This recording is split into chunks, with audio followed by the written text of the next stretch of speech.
मैं तो सरकार से कहना चाहता हूं कि शांति स्थापित करने के लिए भाषण मत दीजिए, अशांति फैलाना बंद कर दीजिए, शांति अपने आप स्थापित हो जाएगी। मैं तो कहना चाहता हूं कि प्रेम फैलाने पर लंबे लंबे लेख मत लिखिए, बस नफरत करना बंद कर दीजिए, प्रेम अपने आप फैल जाएगा। ये जो नई एजुकेशन पॉलिसी है, इसमें जिस तरह से गरीब तबके के लोगों को, हाशिए पर मौजूद लोगों को शिक्षा से दूर करने का प्रयास किया जा रहा है, वो बहुत शर्मनाक है। शिक्षा को निजीकरण की तरफ जिस तरह ले जाया जा रहा है, वो बहुत शर्मनाक है। माननीय मंत्री जी इस पर सोचें और इसे सुधार करने का प्रयास करें। इस भूख के एहसास को शेरो सुखन तक ले चलो, या गजल को मुफलिसों की अंजुमन तक ले चलो।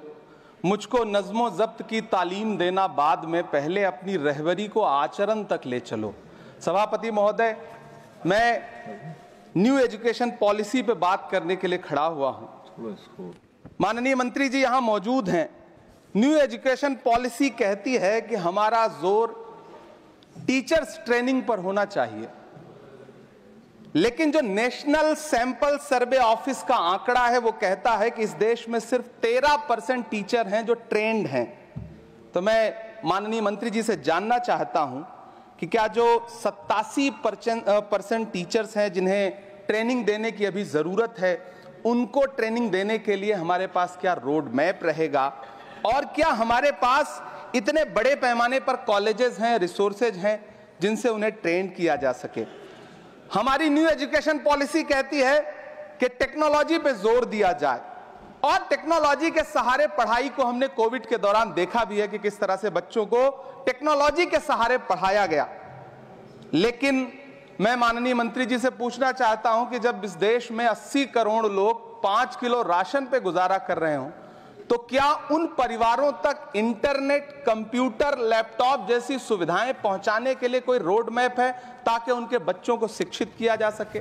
मैं एक बहुत महत्वपूर्ण बात और सभापति महोदय यहां कहना चाहता हूं कि माइनॉरिटी कम्युनिटी से जुड़ा हुआ जो मदरसा एजुकेशन का पैटर्न है, उस पे बहुत गंभीरता से माननीय मंत्री जी से पूछना चाहता हूं कि जो न्यू एजुकेशन पॉलिसी है, कुछ मदरसे ऐसे हैं जिनको सरकार रिकॉग्नाइज करती है, लेकिन कुछ बड़े शिक्षण संस्थान हैं, नदवा और देवबंद जैसे, क्या न्यू एजुकेशन पॉलिसी के कॉन्टेस्ट में आपने इन बड़े संस्थानों से डायलॉग करने का कोई मानक या कोई बातचीत शुरू करने का प्लान बनाया है या नहीं, ये मैं पूछना चाहता हूं। और एक बहुत महत्वपूर्ण बात मंत्री जी से मैं पूछना चाहता हूं कि बहुत सारे माइनॉरिटी इंस्टीट्यूट थे जहां पर स्कॉलरशिप का प्रावधान था, लेकिन आपने मौलाना आजाद नेशनल फेलोशिप को एक झटके में बंद कर दिया। हजारों लाखों छात्र जो उस स्कॉलरशिप के भरोसे अपनी शिक्षा ग्रहण कर रहे थे, एक तरफ प्रधानमंत्री जी कहते हैं सबका साथ सबका विकास, एक हाथ में कंप्यूटर एक हाथ में कुरान, लेकिन जब स्कॉलरशिप आप बंद कर देते हैं तो गरीब तबके से आने वाला अल्पसंख्यक समुदाय के जो बच्चे हैं, उनकी शिक्षा व्यवस्था को लेकर के, उनकी शिक्षा को आगे बढ़ाने को लेकर के आपके पास क्या प्लान है? मैं माननीय शिक्षा मंत्री जी यहां पर बैठे हैं, उनसे कहना चाहता हूं कि पूरे देश में, पूरी दुनिया में प्रधानमंत्री जी जाकर के महात्मा गांधी जी की मूर्ति के सामने सर झुकाते हैं, उन्हें फूल चढ़ाते हैं, लेकिन आप ही की सरकार NIT कैलिकट में प्रोफेसर साइजा ए को योजना और विकास विभाग का डीन बना देती है, जो खुल करके कहती हैं कि मेरी नजर में नाथूराम गोडसे तो बहुत महान था। तो आपकी नई एजुकेशन पॉलिसी ये है, इस दिशा में जा रही है। मैं आपके महोदय से, सभापति महोदय, ये कहना चाहता हूं कि किस तरह से NCERT की किताबों में सांप्रदायिकता को परोसा जा रहा है। माननीय मंत्री जी, क्या आपके संज्ञान में है कि केंद्रीय हिंदी संस्थान और नीपा जैसे जो संस्थान हैं, उसमें अघोषित तौर पर यह कह दिया गया है कि देवनागरी में लिखते हुए जो नुक्ते लगाए जाते थे, जिनको यह कहा जाता है कि वो उर्दू से आते हैं, उनको अघोषित तौर पर रोक दिया है कि नई छपने वाली किसी भी किताब में नुक्ता नहीं लगाया जाएगा। NCERT की किताबें छापने वाले, लिखने वाले कई लोगों से मेरी व्यक्तिगत बात हुई, उनका यह कहना था कि हमें ऊपर से आदेश है, हालांकि ऐसा कोई लिखित आदेश नहीं है। तो मैं आपसे जानना चाहता हूं कि यह नुक्ता हटा करके आप देवनागरी भाषा को मजबूत कर रहे हैं या उसे कर्कश और कमजोर बना रहे हैं? यह मेरा माननीय मंत्री जी से अनुरोध है और यह मैं उनसे जानना चाहता हूं। सभापति महोदय, पीएम श्री विद्यालय को लेकर के बहुत बातें हुई।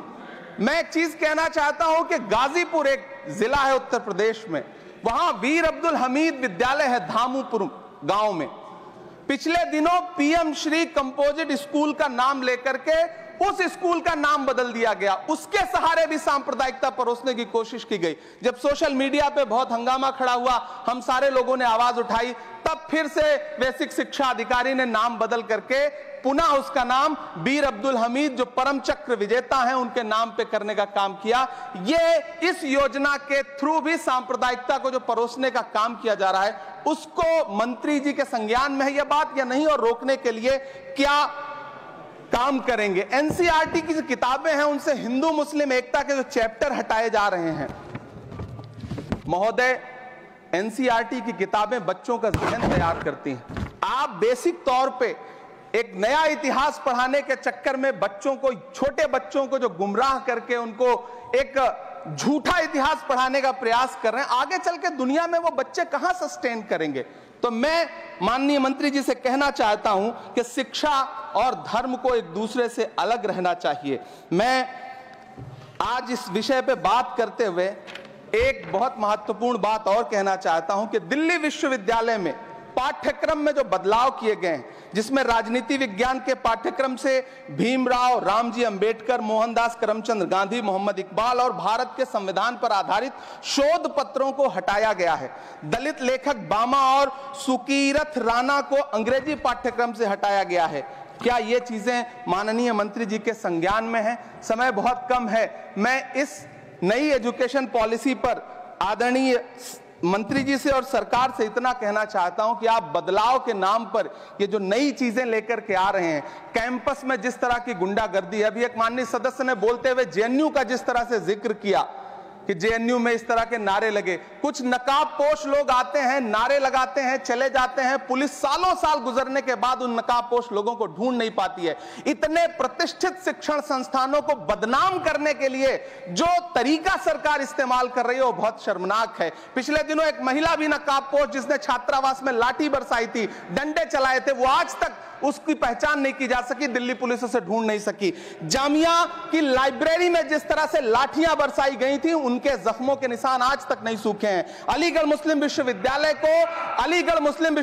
को लेकर के वहां के सांसद जिस तरह की भाषा का इस्तेमाल करते हैं, वो बहुत शर्मनाक है। माननीय मंत्री जी और सरकार से मैं आपके माध्यम से पूछना चाहता हूं और यह कहना चाहता हूं, आप बदलाव के नाम पर जो नई चीज लाने की कोशिश कर रहे हैं, महोदय, नदियों को साफ मत करिए, उन्हें गंदा मत होने दीजिए, नदियां अपने आप साफ हो जाएंगी। सभापति महोदय, मैं तो कहना चाहता हूं कि जंगल मत उगाइए, बस पेड़ों को काटना बंद कर दीजिए, जंगल अपने आप उग जाएंगे। मैं तो सरकार से कहना चाहता हूं कि शांति स्थापित करने के लिए भाषण मत दीजिए, अशांति फैलाना बंद कर दीजिए, शांति अपने आप स्थापित हो जाएगी। मैं तो कहना चाहता हूं कि प्रेम फैलाने पर लंबे लंबे लेख मत लिखिए, बस नफरत करना बंद कर दीजिए, प्रेम अपने आप फैल जाएगा। ये जो नई एजुकेशन पॉलिसी है, इसमें जिस तरह से गरीब तबके के लोगों को, हाशिए पर मौजूद लोगों को शिक्षा से दूर करने का प्रयास किया जा रहा है, वो बहुत शर्मनाक है। शिक्षा को निजीकरण की तरफ जिस तरह ले जाया जा रहा है,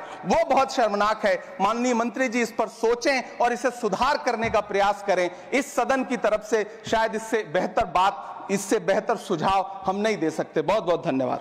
धन्यवाद इमरान।